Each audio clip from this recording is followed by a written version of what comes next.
There are a lot, and I mean a lot, of FNAF games now. And in the history of these games, the method that Scott has used to tell a story in them has evolved quite a bit. One of the methods that he used to use early on was interludes. Between the nights of a game, there'd either be a cutscene or a minigame that told a story that wasn't present in the rest of the game. It was a good way for Scott to retain the core gameplay elements that the series was founded on without trying to force it to tell a story all on its own. But with the way that the series has shifted into a different style of gameplay, these interludes aren't necessary anymore and have more or less been completely discarded. And I think that's kind of a shame because some of these last few interludes were, well, okay, good is a strong word, but they were certainly unique, and, in my opinion, heavily misinterpreted. So today, I'm gonna go through two of these and give you my interpretations of them. I could go through more, but honestly, most of these have been talked to death already, and I don't really think I have anything of note to add to them. So for today, we're just gonna focus on two. Now then, let's start off with the one that I see misinterpreted the most. Another day, another dramatic entry in the lives of Vlad and his distressed mistress. Where will they go? What will they do? All of that and more happening now. This is the Immortal and the Restless, the interlude that plays between the nights of Sister Location. Michael Afton, after completing his shift at Circus Babies, comes home and watches a soap opera centered around the relationship between two characters, Vlad and Clara. Clara has a child that she swears is Vlad's, which Vlad continues to deny throughout the entire show. Now, if you've listened to other theorists talk about this interlude, you've probably heard most of them harp on the same line. The baby isn't mine. A lot of theorists take this at face value and tend to draw a similar conclusion from it.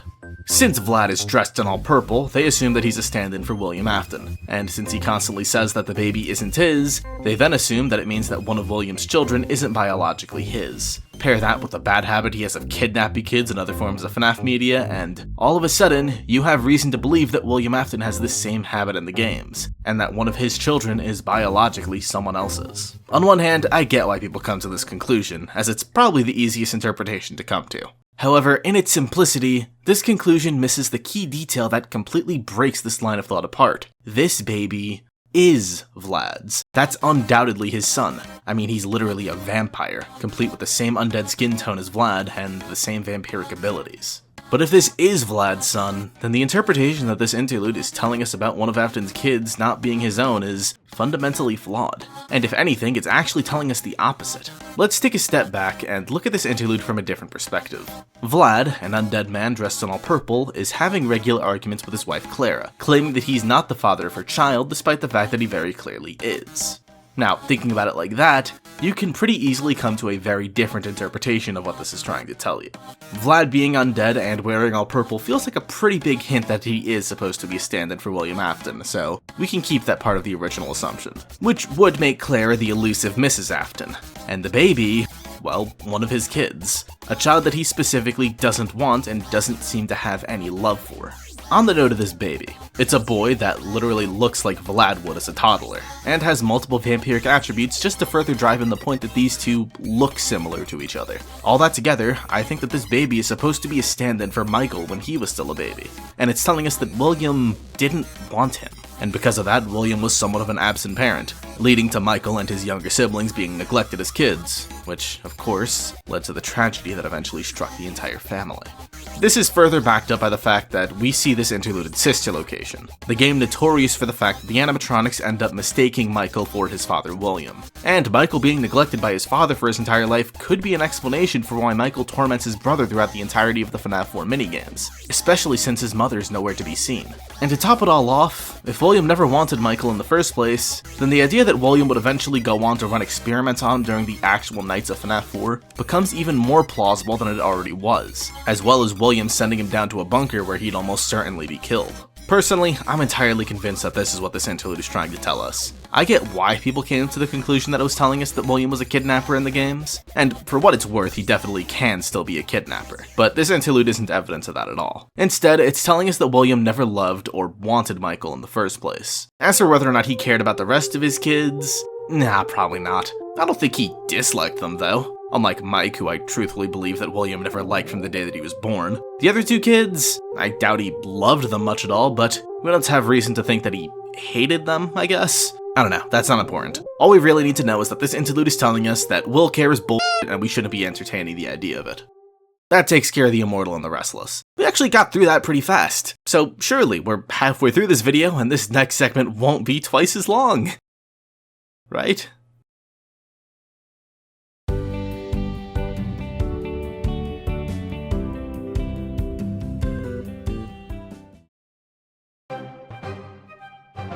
Toy Chica the High School Years is one of the two interludes from Ultimate Custom Night. It places Toy Chica as a high schooler that's obsessed with a new guy every day that we see her.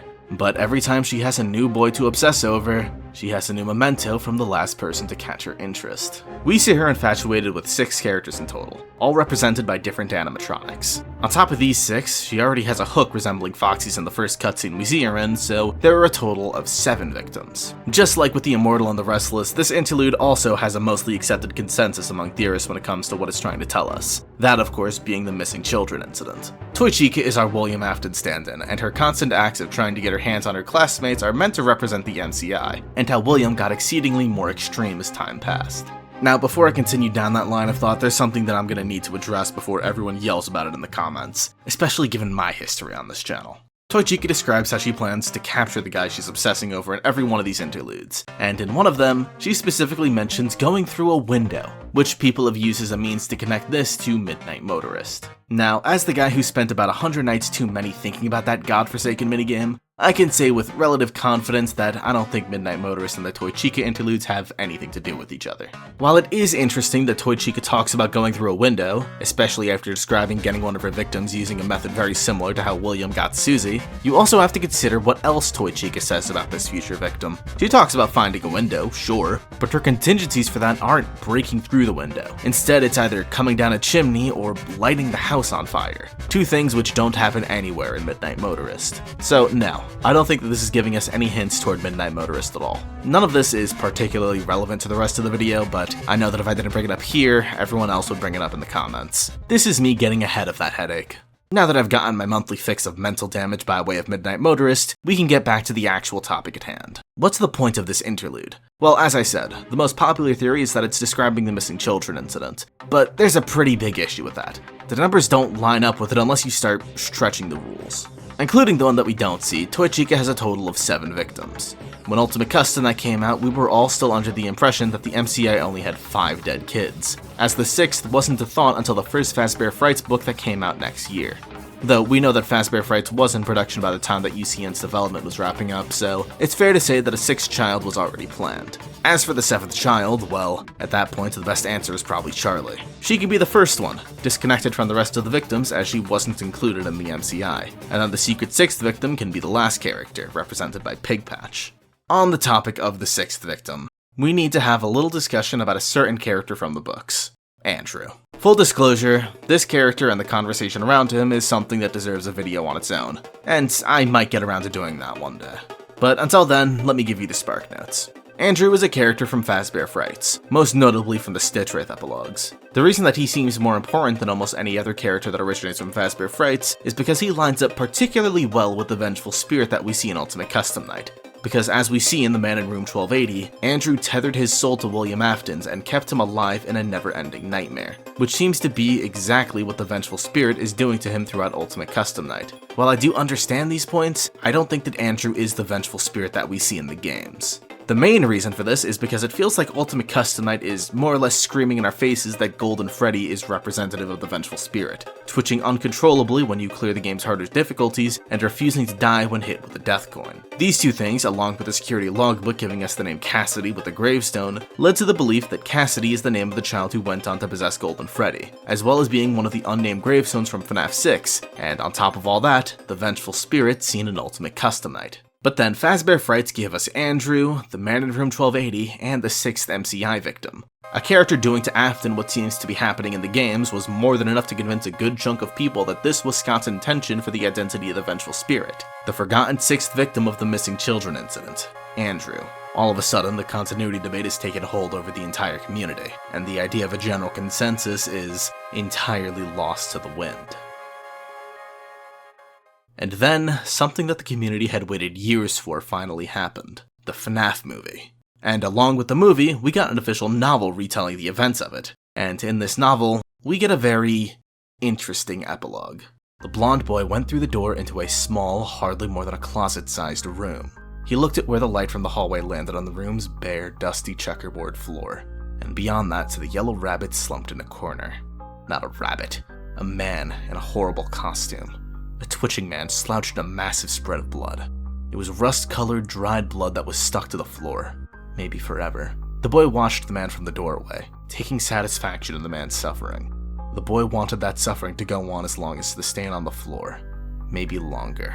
The boy backed out of the room. He closed the door, sealing the yellow rabbit into a black, black prison.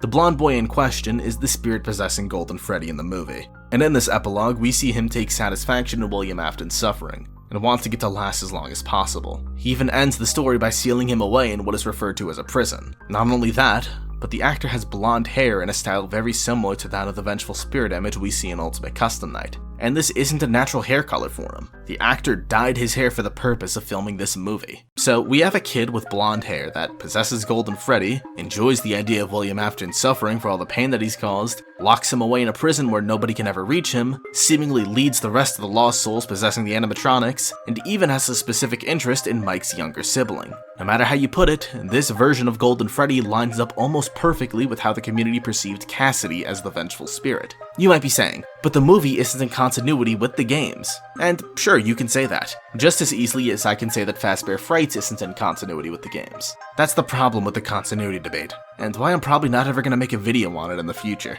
If you want my personal opinion, I don't think Scott actually cares about continuity anymore, and is more so just interested in telling stories that he finds interesting. If he really wanted the continuity to matter, then he would have taken one of the many chances he's had to clear that up by now. Of course, that's entirely speculative, but that's the vibe I've been getting from him for a while now. Anyway, back to the topic of the actual video. The reason that I brought all this up is to say that I don't think Andrew is a part of the games, but if he's not, then we're back to the number issue with Toy Chica.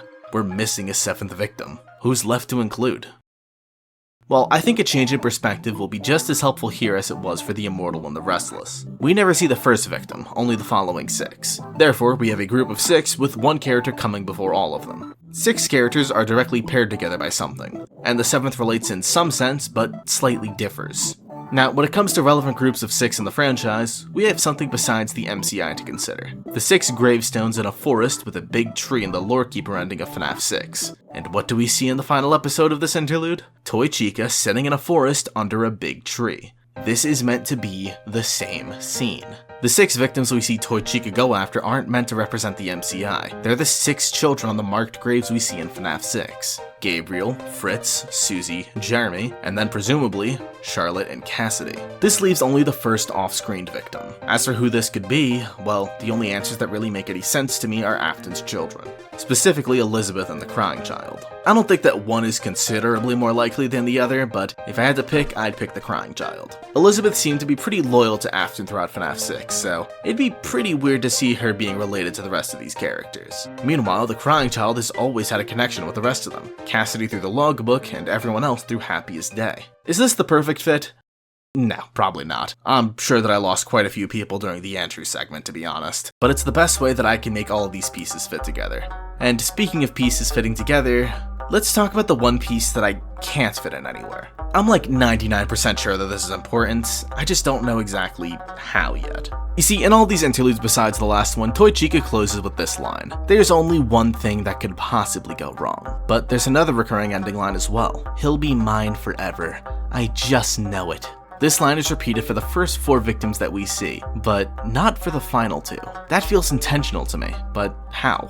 What could it possibly mean? Keeping it real on this one, I've got nothing. The only thing that makes a little bit of sense to me is that it means that the first 4 were stuffed into suits while the final 2 were just discarded. Which isn't a horrible answer per se, but it calls into question who the characters are and if the order is relevant, and it's just complicated. I don't have a good answer for this, but I thought it'd be wrong to just completely ignore it. If you guys have any ideas, I'm all ears. But for now, I think it's time to wrap things up. There are more interludes that we don't have good answers for, but honestly, I'm not going to bother obsessing over those right now. Maybe in another video when I have a better idea of what to say, but I'm not going to force it here for the sake of making this video longer. This is probably long enough as it is. Thanks for watching. If you enjoyed the video, be sure to like and subscribe and give me ideas for what to talk about next. There's still a lot of ground to cover for FNAF, but I'm horrible at deciding what to do.